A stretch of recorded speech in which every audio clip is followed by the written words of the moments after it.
Hello again, and welcome to Broadcasting Scotland. It's Thursday, the 28th of July. I'm Andrew Wilson, and this is Scotland at 7. This evening, I have the latest daily update from Ukraine on day 155 of the illegal Russian war of aggression. Then I will introduce our guest for this evening, and then together we will look at today's headlines from Scotland and around the world. A barrage of 25 missiles has been fired by Russian forces at northern regions of Ukraine from neighbouring Belarus. The early morning wave of missile strikes launched from the territory of Russia's key ally hit targets in the Chernihiv region, including an apartment block, as well as locations outside Kyiv and around the city of Zhytomyr, according to Ukrainian officials and Belarusian opposition figures. Vitaly Kim, the governor of Mykolaiv, said on the morning of the 28th of July a massive rocket attack was launched in Mykolaiv. The strikes came as Ukraine celebrated Statehood Day for the first time. Ukraine's counter-offensive in Kherson is gathering momentum, according to the UK Ministry of Defence. Ukraine has used its new long-range artillery to damage at least 3 of the bridges across the Dnipro River, which Russia relies upon to supply the areas under its control. Russian forces are undertaking a massive redeployment of troops into 3 southern regions of Ukraine in what appears to be a change of tactics to strategic defence from offence. Russian forces have also reportedly taken over Ukraine's second biggest power plant in eastern Ukraine, an advisor to President Zelensky said on Wednesday. Unverified footage posted on social media appears to show fighters from Russia's Wagner private army posing in front of the plant. Zelensky said Ukraine would rebuild the Antonivsky Bridge and other crossings in the region after Ukrainian forces struck the strategic Russian supply route in southern Ukraine's Kherson region. As of Monday, 104,000 people had arrived in the UK under the Ukraine visa schemes, figures published by the Home Office and UK Visas and Immigration have shown. The UK Security Council has been unable to agree on a statement welcoming last week's deal to get grain and fertiliser from Ukraine and Russia moving to millions of hungry people around the world. Norway's ambassador has confirmed this today. The statement also would have commended Secretary-General Antonio Guterres and Turkey's government for their key roles in arranging the agreement. Preparations are continuing for the first ships to leave Ukrainian ports as Turkey unveiled a centre in Istanbul to oversee the process. The US Secretary of State, Antony Blinken, has said that he will speak with Russian Foreign Minister Sergei Lavrov by phone, the first conversation between the two diplomats since before the start of the war. Ukraine has approved the appointment of a new Prosecutor General, Andriy Kostin. The person is decent, professional, and knows how to work systematically, President Zelensky said. And the Biden administration has offered a deal to Russia aimed at bringing home WNBA star Brittany Griner and another jailed American, ex-US Marine Paul Whelan, the Secretary of State Antony Blinken said on Wednesday. Now, we are lucky enough to be joined this evening by Emma Harper, MSP. Emma was elected to the Scottish Parliament in 2016 as an MSP for South Scotland, when the SNP picked up more than 120,000 votes across the region, higher than any other party. Emma is now a member of the Health, Social Care and Sport Committee, as well as a number of cross-party groups, including the Lung Health, Mental Health, Diabetes, Health and Inequalities cross-party groups, which she co-convenes, and also the Disability, Drugs and Alcohol Misuse, USA, and Marine Tourism cross-party groups as well. Emma, good evening. How are you keeping? Hi, I'm fine, Andrew. Thanks very much for asking me to join you this evening. Yeah, very busy time right now. Well, it's great to see you, Emma, and we're always very grateful to you for your time and for your contributions on Broadcasting Scotland. Thank you. Now, our first story this evening is that while welcoming an end to 7 annual increases in drugs deaths, the Drugs Policy Minister Angela Constance made clear that the situation is acceptable and work will continue at pace to address the emergency. The latest National Records of Scotland statistics show that 1,330 people lost their lives in 2021. That's a decrease of 1%, and Ms Constant says it's clear that there remains much work to do to save lives. A national mission was announced in January 2021 to tackle rising deaths in Scotland with additional funding of £250 million over the course of this Parliament.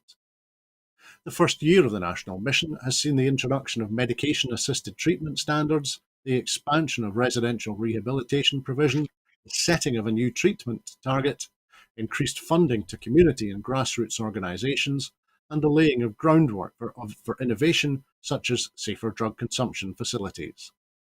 As Constance said, Scotland suffers a terrible toll from drug deaths, leaving families grieving and in pain, and my heart goes out to all those affected by the death of a loved one through drugs.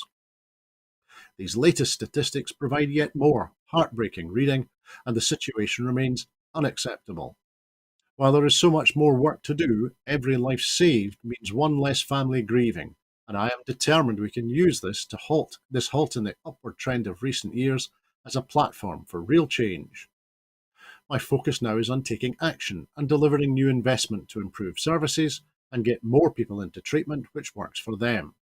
Residential rehabilitation is one of a range of treatment options now available.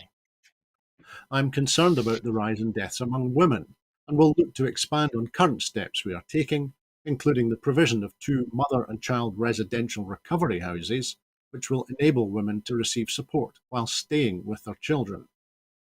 We're already implementing many of the recommendations of the Drugs Death Task Force, which issued its final recommendations last week, and I will report back on further actions to Parliament.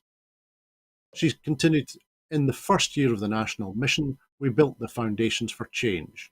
Now, with the backing of £250 million over the course of this Parliament, we will deliver on those foundations, and our new oversight group will provide scrutiny, challenge, and expert advice on the national mission as we continue our efforts to improve and save lives. So, Emma, quite a big story there to start with this evening. One thing that came out from the announcement from the Scottish Government today is that now, in the last year, 93% of all drug misuse deaths, it's found that there is more than one drug present in the body of the person who has passed away. Now, I was wondering, do you think that maybe underlines or confirms the view that many of these terrible, needless deaths are in fact related to chronic and very long-term drug dependency? Definitely, Andrew. And, much of the debate and the questions that we've put to the Minister, whether she's come in front of us at committee or whether it's been directly in the chamber, we've heard feedback about it's not just one drug that's causing the harm, it's multiple drugs, and then, of course, mixed with alcohol as well. So there's some real challenges that we hear about when we take evidence or ask the experts for evidence at committee. I absolutely agree with Angela that, that my heart goes out to anybody that's lost a family member, a loved one, or a friend to alcohol harm or drug harm. And I know that in my personal engagement with Angela Constance, she is absolutely committed to making the actions that are and the recommendations that have been made, taking them forward. Some of the specific questions that I ask about how are we dealing with rural, because there's interesting issues between rural and urban, but the multiple drug use is absolutely one of the key issues that's part of the drug deaths that we're seeing in Scotland. Thanks, Emma. And it's a good point that you make with regard to the it's not the same problem, and we're not seeing the same issues in between rural and urban areas. But one thing I was going to ask you was that in terms of the rates of drug misuse death, Dundee City now has the highest rate with just over 45 deaths per 100,000 population between 2017 and 2021. Glasgow Glasgow City has over 44, and Inverclyde has almost 36 deaths per 100,000 population. And I just wondered, do you think that those awful numbers correlate in any way with those parts of the country which were all deindustrialized in the most brutal Mm. manner in the 1980s and the 1990s? Yes, I mean, yeah, you've just stated a fact that was presented to us by Professor David Walsh at committee, and he noted the deindustrialisation, so closing coal mines, losing shipbuilding, and even changing the housing policies. So there are lots more council houses in Scotland, and we are seeing that reflected, I suppose, in the north east of England as well. So there are some absolute facts that are reported not just by the politicians and the ministerial team, but other professors that specialise in this subject. So that's maybe as we start to develop our new technologies, we're transitioning for net zero. We're looking at um, helping support decarbonising businesses. It will allow the science and the technology and the evolution so that we have um, the ability to support people directly in Scotland who, to prevent any activity, leading people down a pathway that happened with the deindustrialisation that was inflicted upon Scotland, um, a good few years ago by a certain prime minister that we don't really like to talk about. Thanks, Emma. We'll touch on a couple of those points later on in the programme this evening as we get to further news items. But we'll move to the next one now because the UK government has been accused of allowing the cost of living crisis to spiral out of control as new forecasts show energy bills are set to triple, with the average Mm. energy bill likely to rise to £500 for January 2023 alone. The forecast by utility consultants BFY also predicts that the price cap could rise to £3,850 by the end of the year, far exceeding what has previously been predicted. That's nearly 4 times the cost compared to July 2021. The SNP's Shadow Energy Minister, Alan Brown MP, has criticised the governing Tory party for prioritising pathetic internal squabbles over the real issues of the day and called for real action and a swift package of support to help thousands cope with rising bills and inflation. These predictions come after leading anti-poverty organisation, the Joseph Rowntree Foundation, said in a recent report that the cost of living support package announced in May 2022 might provide some temporary relief, but for many, the one-off payments will barely touch the sides. Commenting, Alan Brown MP said, "The Tory-made cost of living crisis is now completely out of control, with forecasts showing annual bills could come in at just under £4,000 in a mere matter of months. This spells a very grim winter for tens of millions of households across the UK, and with no help in sight, there's no telling how high bills will go and how much misery people will be forced to endure. How many more people must be forced to choose between heating or eating before the Tories wake up to the brutal reality of life in Conservative Britain and take action? But of course, they're too busy prioritising their own pathetic internal squabbles to pay any heed to the suffering their rule has enforced on the country." So, Emma, firstly, the context that was set out today by Alan Brown, in particular the Tory leadership election. In the two candidates for that election, Rishi Sunak has vowed to cut VAT from energy bills if he wins, and Liz Truss has said that she will remove green levies.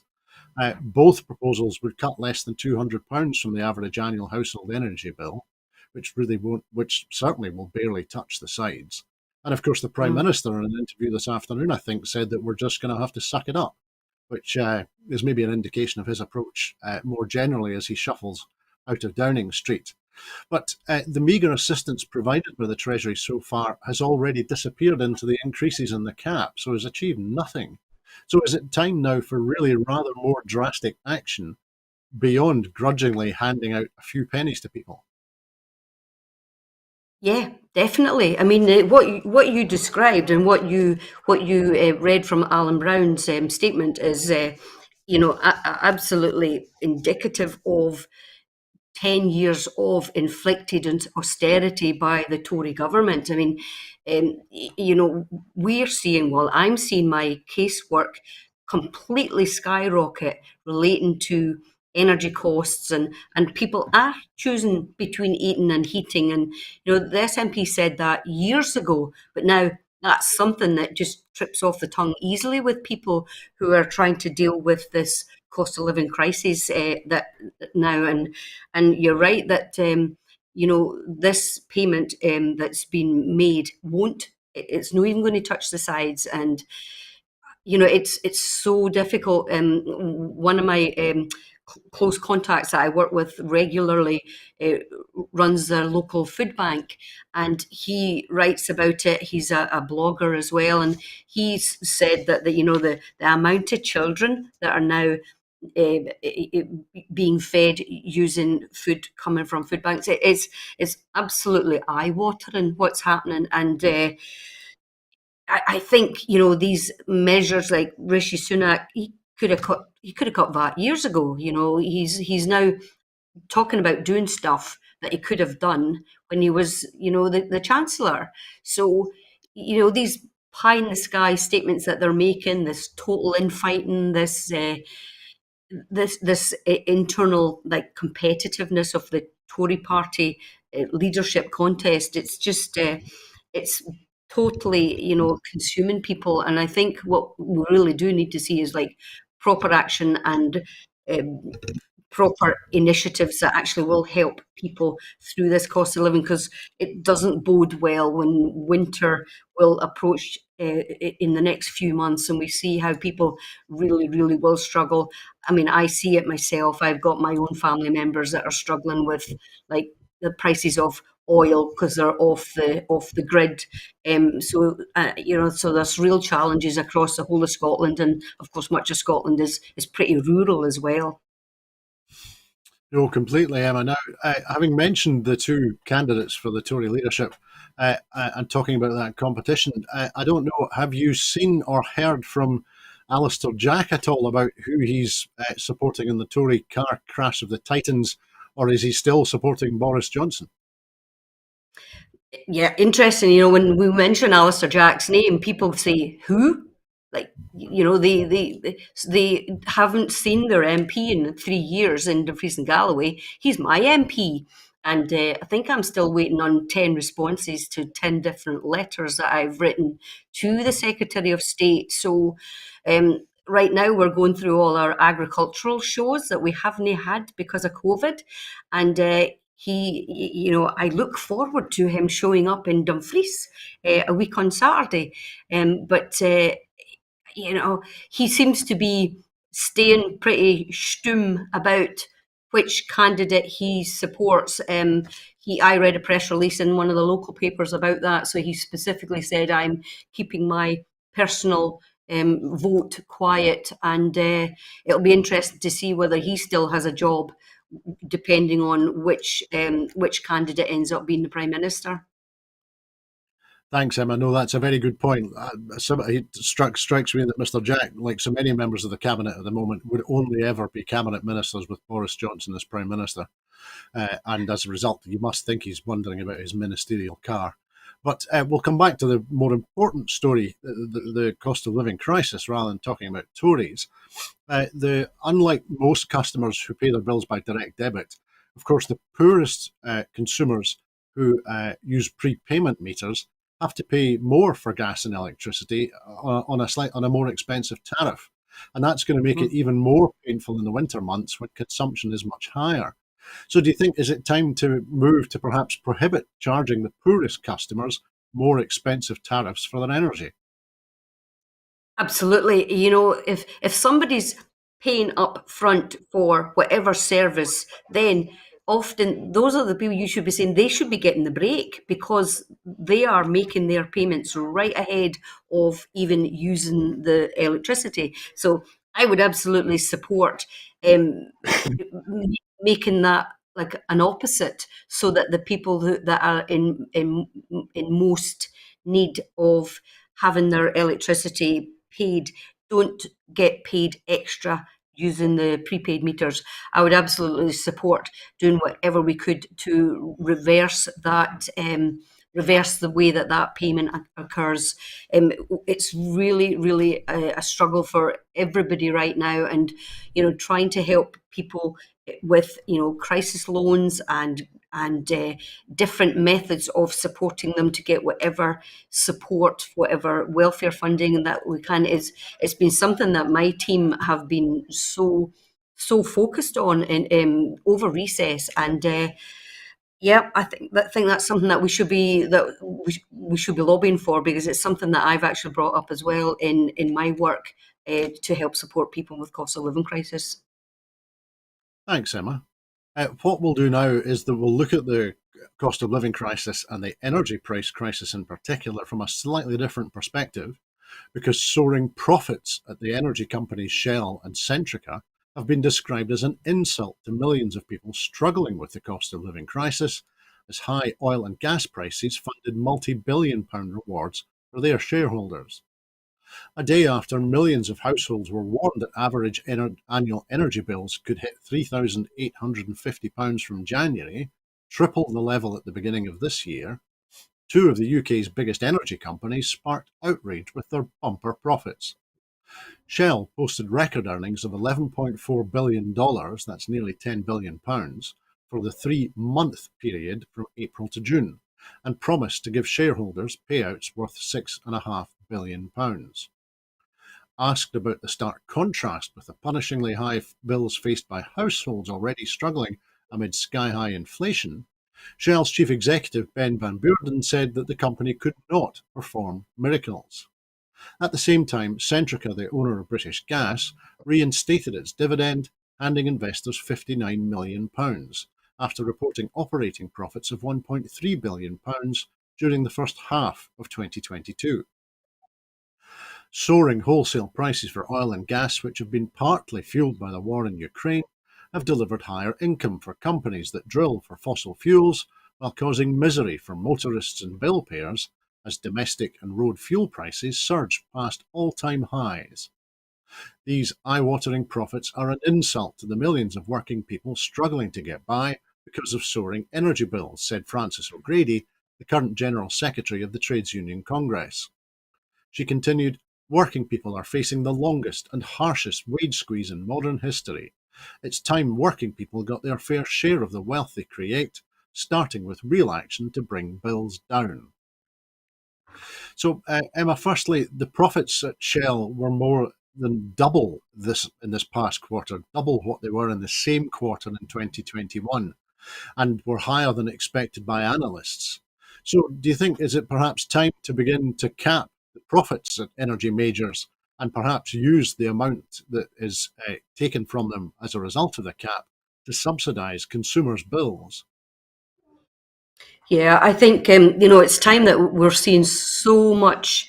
Like the cost of living crisis has led to me having cost of living surgeries in areas in Dumfries and Dalbeattie and Castle Douglas in my South Scotland region, so that I can help advise people, and Citizens Advice Scotland are actually coming to help me do that, because they have access to lots of information to help support people as well.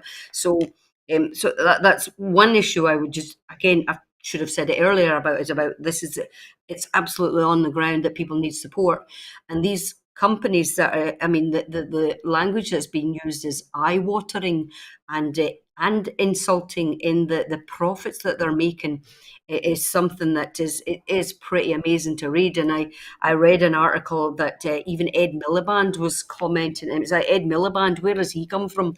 But Ed was talking about the UK government being asleep at the wheel, and it's almost like they're clueless as to what's going on. And I think that there needs to be some action where they can act. I mean, Scotland doesn't have the fiscal levers in order to deal with energy policy, and that's something that, so then Scotland's basically got the ball and chain round our neck when it comes to trying to help support people, which is what Scotland would want to do in a more progressive country. That's what we would want to do. So I think it is time to tackle the profits in the companies, and yes, perhaps cap them. Thanks, Emma. Let's move on now, and we'll move now to look at another story because UK exporters have seen their overseas trade stagnate over the past year, despite strong growth in domestic demand for their products and booming export markets, according to a survey. The British Chambers of Commerce said that a survey of 2,600 exporters found a quarter had suffered a fall in exports, and another 46% reported no change. Only 29% reported an increase in sales in the second quarter, down from the 40% that reported an increase in the first quarter. Firms said that Brexit was one of the main barriers to exports after the introduction of customs checks and delays at the border.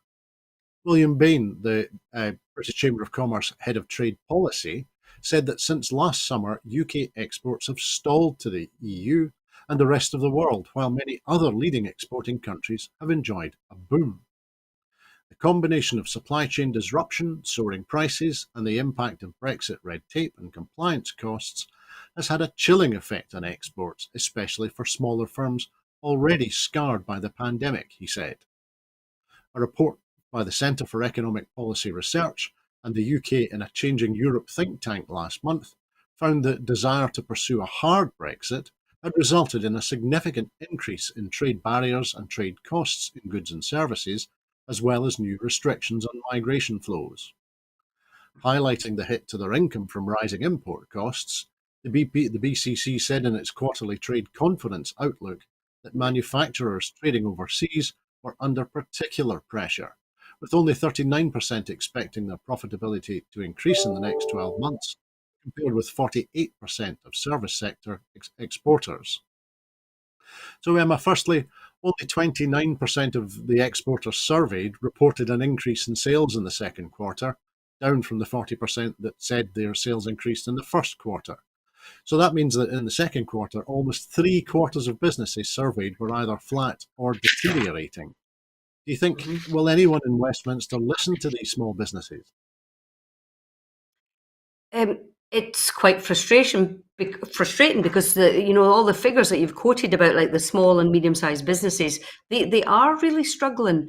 And I think last night I had a conversation with somebody on when we were at Stranraer about the actual cluster burch of Brexit, and the fact that the MPs in Westminster don't seem to want to even use that word anymore. They were really quick to adopt the word Brexit after 2016, and now it's like, okay, it's a done deal, and we're seeing the consequences of this hard Brexit, and it is the weird businesses that are really, really struggling. I've got a local business in Dumfries and Galloway that basically just had to withdraw from sending product to Ireland because of the Brexit hard border um, process that has been implemented for them now. So um, really think that we need to absolutely highlight the impact of Brexit,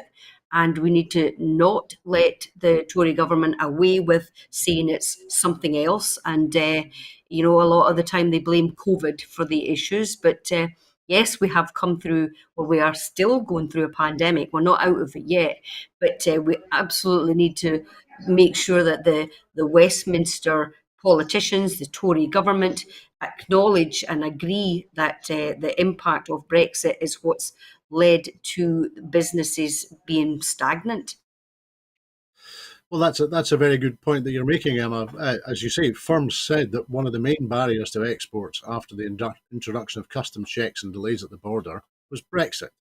They were boldly using the B word there, not a word that we hear often now in the mainstream media, and usually not at all from Brexiteers. But do you think, will the Brexiteers be listening to what these small and medium businesses, in particular exporters, are telling them? If I suppose if they were truthful and honest, they shouldn't have their head buried in the sand. They should be listening to their own businesses. I mean, we looking at polls in Scotland that show that we're going to lose every Tory MP in Scotland if there was to be a general election, like a snap election really soon.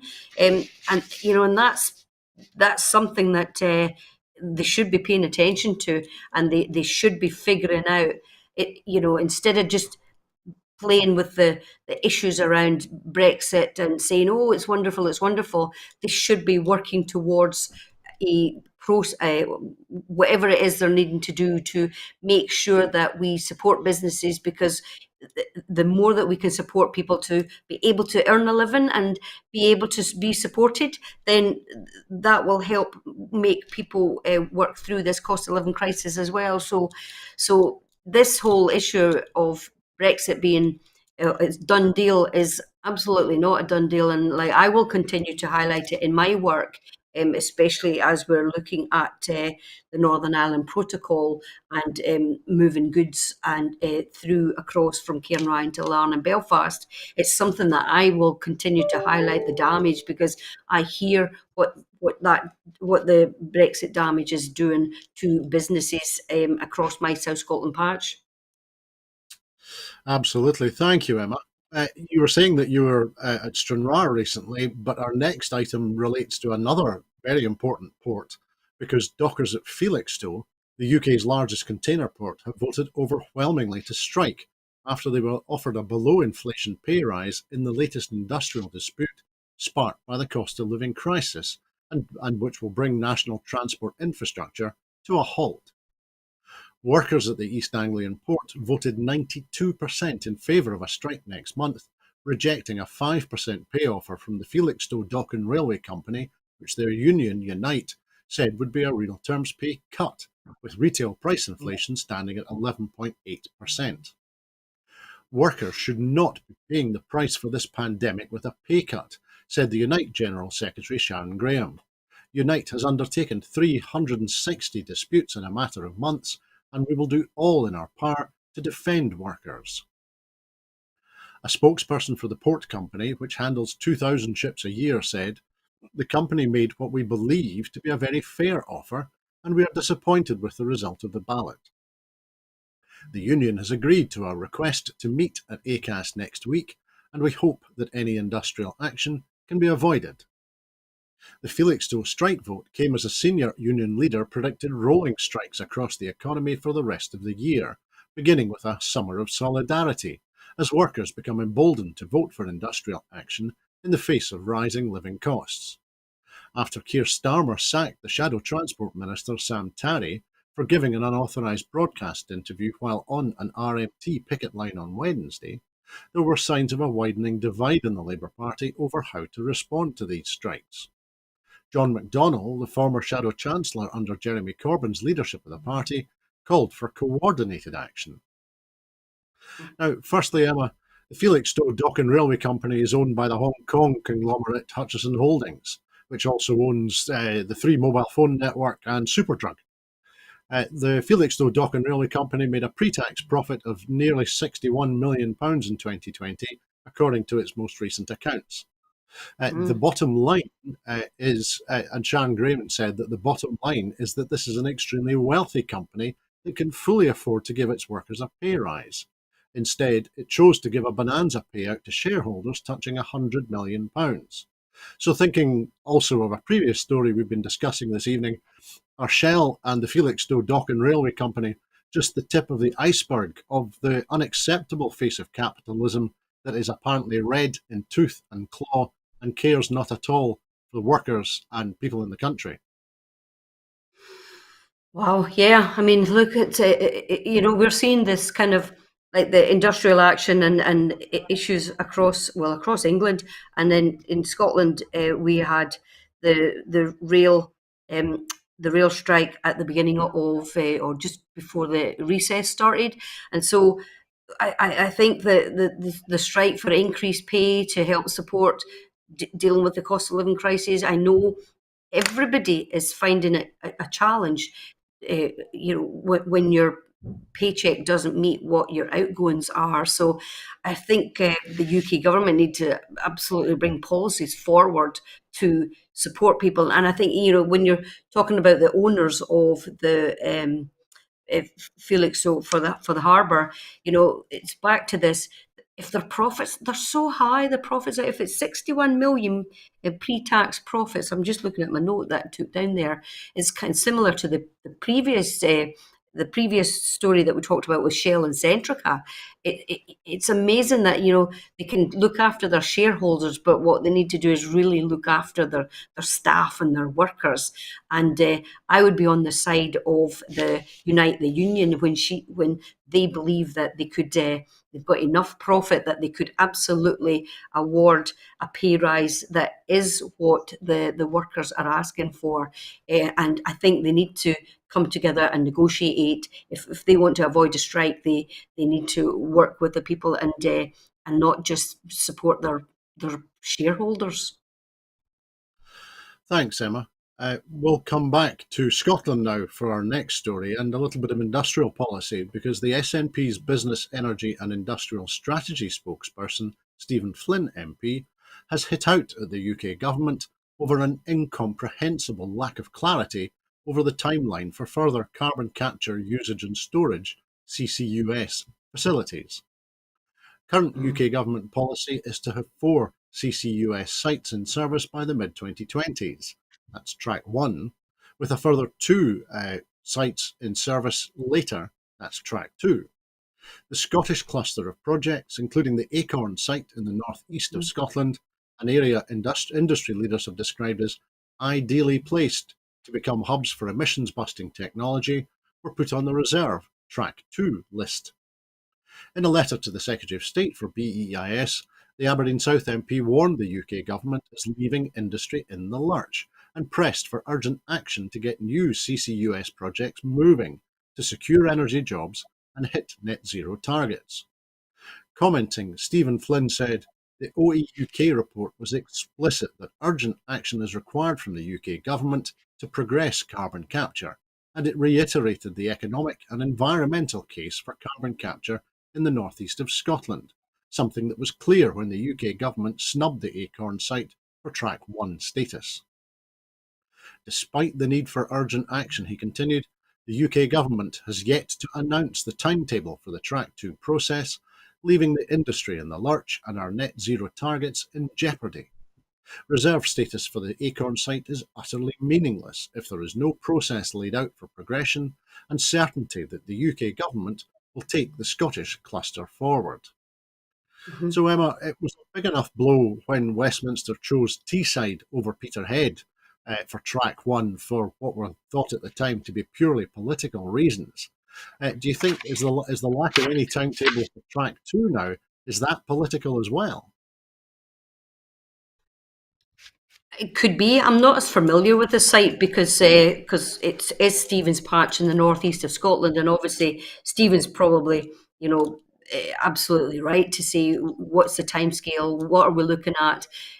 It's quite often that just ahead of Purda or general elections, they make announcements in order to entice voters, and I think Stephen's right to pressure the Westminster government to make an announcement for track 2 timetable. It's something that people need a bit of certainty, especially right now. I mean, everything we're talking about this evening is a cost of living crisis, increase in bills, increase in issues with people conduct into Europe. So I think if the UK government did the right thing and announced the proper timescales, which is what Stephen's asking for, that it might help support businesses in order to plan for net zero work in the future, because it's something that the just transition is something that the northeast absolutely needs to have support on, and a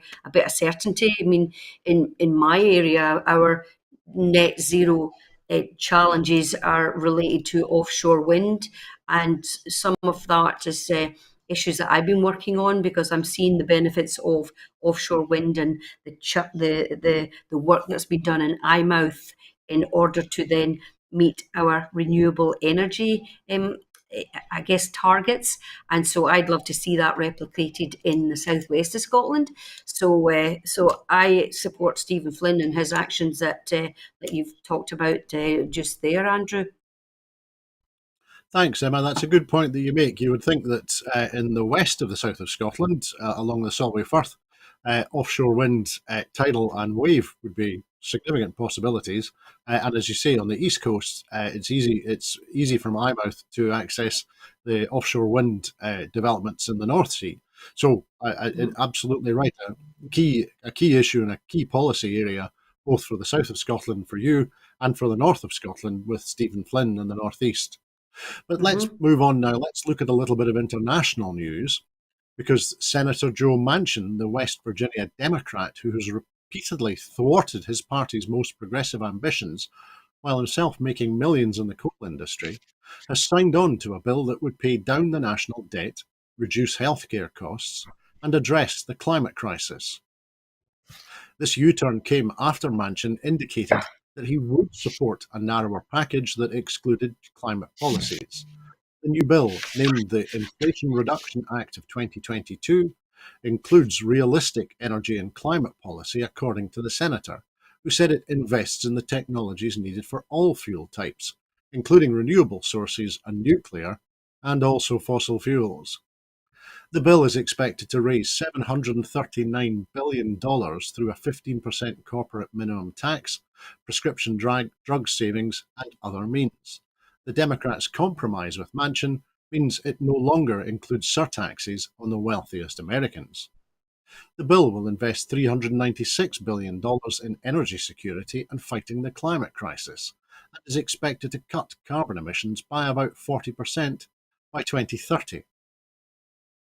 So, Emma, I appreciate we're talking here Washington politics, not South Mm. of Scotland politics, but there is an aspect of this that I think you might have a view on. One possible clue to Mr. Manchin's change of heart came in a line in his joint announcement with Mr. Schumer that they had secured a commitment from both Biden and Nancy Pelosi that Congress would approve a separate measure to address the permitting of energy infrastructure, including natural gas pipelines, before the end of this fiscal year in September. That could ease the way for a project which Mr. Manchin has taken a personal interest, the Mountain Valley Pipeline, which will bring Appalachian shale gas from West Virginia into Virginia. So I Mhm. wondered whether that was a smoking gun pointing to the reason for the U-turn, either self-interest or perhaps local politics being of more importance to a senator than the national politics and the national climate crisis emergency. Yep. Well, I mean, I wasn't really aware of what went on until I read a bit about it ahead of coming on tonight. But, I do have an interest, Andrew, in American politics. I lived in California for 14 years, and Oh, Arnold Schwarzenegger was a governor in California when I lived there. And then we had a Bill Clinton transition to George Bush and 2 terms, So it is interesting to kind of focus on how the politics works in Washington, and obviously the U-turn by Joe Manchin is something that it might appeal to him and his constituents and help secure his elected future as well. But it'll be interesting to follow what the actions are being taken forward in, because America's a huge country. It's a hugely important country. I think President Biden, is trying to get his political politicians on board so that oh, my dog's barking. Sorry, I guess she heard me. Maybe she heard me talk about George Bush and she's upset now. But I think I guess what I'm trying to say is that we need to have uh, I guess keep an eye on what's going on, because if it's about shale gas moving from in West Virginia, then it's obviously that's something that we're opposed to in Scotland. But if there's measures that will help reduce healthcare costs, that's something that's absolutely important for me, because when I worked in California, there was issues around healthcare and insurance-based healthcare and compared to our NHS healthcare in this country. So it's something that we'll be keeping an eye on to make sure that we follow what's working in America with climate emergency issues over there. Of course, Emma, thank you. I think the bill is expected to save the federal government something like $200 billion in drugs costs if it goes through. So, yes, the healthcare aspect of that bill is clearly very important. But Yeah. let's come back to Scotland now for our next item, because more than 16,000 young people across Scotland have been offered workplace opportunities through the Young Persons Guarantee. Over 600 employers have signed up to the initiative, which aims to connect 16 to 24-year-olds with an apprenticeship, work experience, volunteering, internships, enterprise opportunities, and mentoring. The Scottish Government committed up to £45 million in the budget to support young people in Scotland towards employment, training, and apprenticeships through the Young Mm. Persons Guarantee, other education, training, skills investment, and through the Jobs Grant. The Youth Employment Minister, Jamie Hepburn, met young people working for BAM Construction on the new £60 million North East Health Hub and Care Centre in Parkhead, Glasgow. Mr Hepburn said, "It has been hugely encouraging to see the important role these young people are playing in the construction of this new health centre, which will be a vital community asset in the East End of Glasgow for decades to come. With results day just a couple of weeks away, it's important for young people to realise there are a number of routes into the workplace. Our developing young workforce coordinators will continue working across secondary schools in Scotland to link people with local employers, while the introduction of the free bus pass and the job grant are also aimed at helping young people into positive destinations." So, Emma, firstly, the number of young people in work increased by more than 15,000 last year, and Scotland's youth employment rate is higher than the UK-wide figure. Do you think so? Does that indicate that these various Scottish Government initiatives focused on developing the young workforce, does it show that those initiatives are working? Yeah, absolutely. I support that.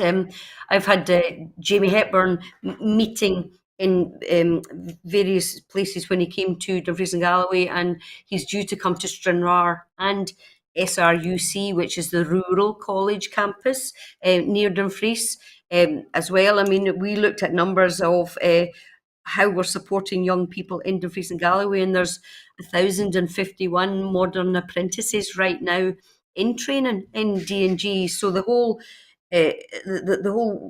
strategy that the minister has taken forward to get young people into employment, into training, into education is something that I follow a lot because of issues of transport and rurality and supporting kids into whatever path they choose. I mean, uh, we've got lots of process that I support, and when I've raised it in chamber with Jamie Hepburn, we've talked about whether it's young people choosing to get into like healthcare education or rural education or an apprenticeship or whatever type of training or education that they choose. I think the work that the Scottish Government is doing, being led by the minister, is absolutely, it's working, and it's showing that what we're doing in Scotland is maybe the UK government should take a bite of our apple, for instance, and deliver that in England and show that they can reduce unemployment for young people in England as well. Thanks, Emma. And I wanted to look at this from a slightly different perspective as well, because I hear from time to time from people working in the construction industry and real estate generally that they see the independence for Scotland as in some way a hurdle or a barrier to them doing business. Now, Jamie Hibburn today spoke to folks who are working for BAM Construction. Now, that's part of Mm. Royal BAM Group NV, which is a group of companies based in the Netherlands and working worldwide. It's one of the biggest construction companies in Europe now. And now, the Young Persons Guarantee is a Scottish Government initiative which applies only in Scotland, but BAM don't seem to have any problem operating under with a Scottish government initiative in Scotland and operating differently south of the border. So does that Mhm. indicate that in fact businesses, large and small, will be more than able to continue to operate in the different regimes that currently exist and will exist north and south of the border? Yeah, definitely. I mean, other countries can choose whatever approach that they want when they're working with other independent countries. And so, and this it came up as well at Stranraer on Wednesday when we talked about like the need for Scotland to escape Westminster control.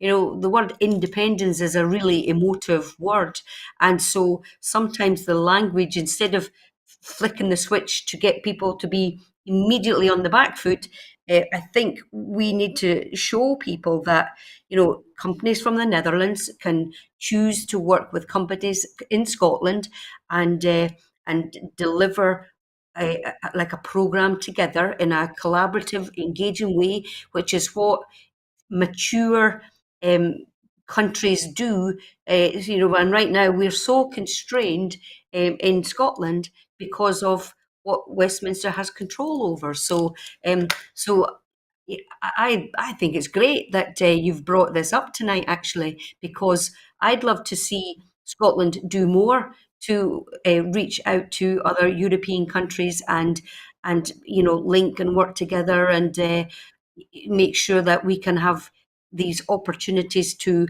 promote Scotland, but also to then work with other countries who are in charge of their own destiny as well. Thanks, Emma. And for our final story, we're going to stay in Scotland because AMTE Power have announced that the preferred site for their new battery manufacturing factory will be at the former Michelin tyre factory in Dundee. The company says it expects the new battery production site to be up and running within 3 years. AMTE, which already has a battery manufacturing facility in Thurso, have said that the new Dundee factory will create over 200 new jobs and the expansion will create a further 800 jobs in the supply chain. The batteries, which will be produced by AMTE in Scotland, will be used in high performance vehicles and for large scale energy storage. Commenting, the Minister for Business, Trade, Tourism and Enterprise, Ivan McKee, said, the Scottish Government welcomes the news that AMTE Power has selected Dundee as the preferred site for its first megafactory. Battery technology is critical to many sectors, from transport to industry, in reducing greenhouse gas emissions. Now, Emma, the chief executive of AMTE, who's a chap, Mr. Brundish, made a couple of has made a couple of interesting comments. He said that the UK has long been a leader in innovation in this sector, but when it came to manufacturing, businesses often took the manufacturing overseas. But he was not Mm. prepared to do that. He said, we started some time ago with a view that we would bring that manufacturing back to the UK. And at the time, we were quite a lonely voice. Now, as we know, AMTE already manufacture batteries at a plant near Thurso. And do you think, and thinking in the context of the south of Scotland, for example, do you think the fact that they are proposing to manufacture batteries in Thurso, and they are manufacturing batteries in Thurso, and they're proposing to manufacture in Dundee, that we might see as demand grows inevitably, we might see a lot of battery manufacturing facilities spread out across the country rather than just focused in one particular region? Yeah, I'd love to see that. The technology, if Dundee gets up and running, and then let's look at other areas which would benefit as well. So yeah, of course, you mentioned the south of Scotland. So I would love to see the type of technology like the battery. The battery power, being created, being delivered, being manufactured in Dumfries and Galloway or in the Scottish borders. So I think what Scotland is demonstrating is a willingness to engage, to work with people, to invite companies in to take a look.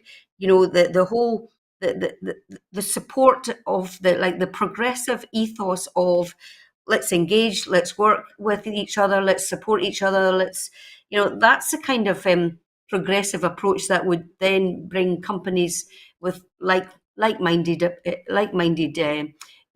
CEOs and chairs. So, we've got a new agency established in the south of Scotland, the South Scotland Enterprise, and they hit the ground running at the start of COVID, supporting businesses to get them to basically give them a bit of financial support while we were going through the initial stages of lockdown and the pandemic. So, and the South Scotland Enterprise are really out there looking for opportunities to encourage businesses to come. So, we've got a business park at Chapel Cross, for instance, at the site where the nuclear power station, is being decommissioned, and we've got spaces and places, and and across South Scotland that is crying out for investment, and a fantastic company is expanding in Dumfries, Alpha Solway, and they were supported by Ivan McKee in the Scottish Government